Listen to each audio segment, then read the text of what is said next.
Hello everyone, welcome back to my channel. আশা করি সকলে খুব ভালো আছেন, আমিও ভালো আছি। আজকে একটি রেসিপি ভিডিও নিয়ে আপনাদের সামনে হাজির হলাম। রেসিপি ভিডিওর প্রথম অংশ দেখেই আপনারা বুঝতে পাচ্ছেন আমি কিন্তু ইলিশ মাছের লেজার একটি ভর্তা রেসিপি তৈরি করব। ভর্তা হচ্ছে যে কোনো বাঙালির কাছেই হচ্ছে একটি জনপ্রিয় খাবার। তো সেই জন্য প্রথমেই আমি একটি ইলিশ মাছের লেজার মধ্যে নুন আর পরিমাণ মতো হলুদ মিশিয়ে নেব। কড়াইতে আমি দিয়ে দেব সরিষার তেল। ভর্তার রেসিপি তৈরি করার জন্য অবশ্যই যেটা প্রয়োজনীয় সেটা হলো সরিষার তেল। এখানে নুন আর হলুদটা আমি ইলিশ মাছের লেজের মধ্যে ভালো করে মিক্সড করে নেব।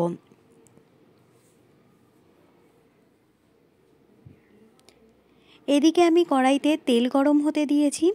তেলের মধ্যে আমি ইলিশ মাছের লেজাটা ভালো করে ফ্রাই করে নেব।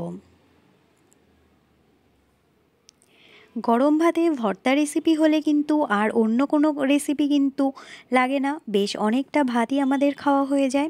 আর ভর্তা কিন্তু বাঙালির কাছে অবশ্যই জনপ্রিয় একটি খাবার। তো দেখতেই পাচ্ছেন এখানে ইলিশ মাছের লেজা আমার ভাজা হয়ে গেছে। এবার দিয়ে দেবো শুকনো লঙ্কা। আপনারা যে পরিমাণ ভর্তায় ঝাল খাবেন সেই পরিমাণই লঙ্কা এখানে ব্যবহার করবেন। আমি এখানে 2টো শুকনো লঙ্কা ব্যবহার করেছি। আর দেব পেঁয়াজ ভাজা।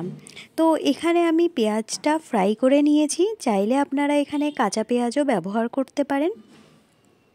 পেঁয়াজটাকে আমি ভালো করে ফ্রাই করে নেব।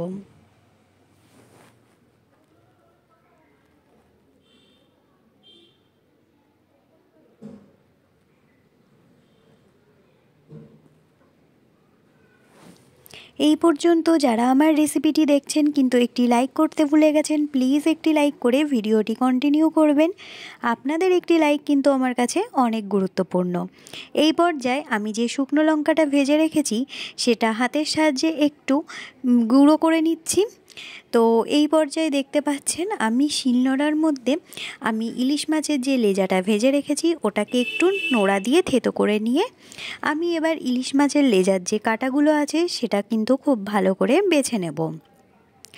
এই পর্যায়ে কিন্তু ইলিশ মাছের লেজাটা যখন কাটা বাছা হবে খুব সাবধানতা অবলম্বন করেই আপনারা এই জিনিসটি করবেন, না হলে হাতে ফুটে যাওয়ার সম্ভাবনা থাকবে। এবং খুব সাবধানতার সাথে যদি ইলিশ মাছের লেজার কাটা না বাছা হয়, খাওয়ার সময়ও মুখে পড়লে কিন্তু সেটা একদমই ভালো লাগবে না। তো এই পর্যায়ে আমার যখন পেঁয়াজ ফ্রাই করা হয়ে গেছে সেটি আমি প্লেটের মধ্যে নামিয়ে নিচ্ছি।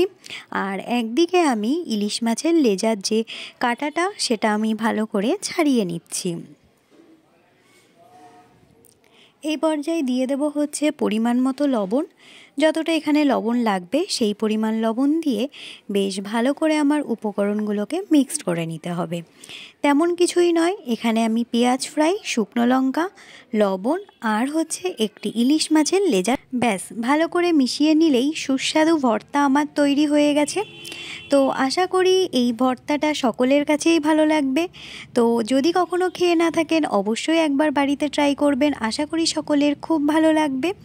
আজকের রেসিপি ভিডিওটি আপনাদের কেমন লাগলো অবশ্যই কমেন্ট করে জানাবেন। আর ভর্তা মনে হয় যে কোনো বাঙালির কাছেই প্রিয়। তো অবশ্যই আপনাদের কমেন্টের অপেক্ষায় থাকবো। সকলে ভালো থাকবেন, সুস্থ থাকবেন। এভাবেই শেষ করছি, নমস্কার।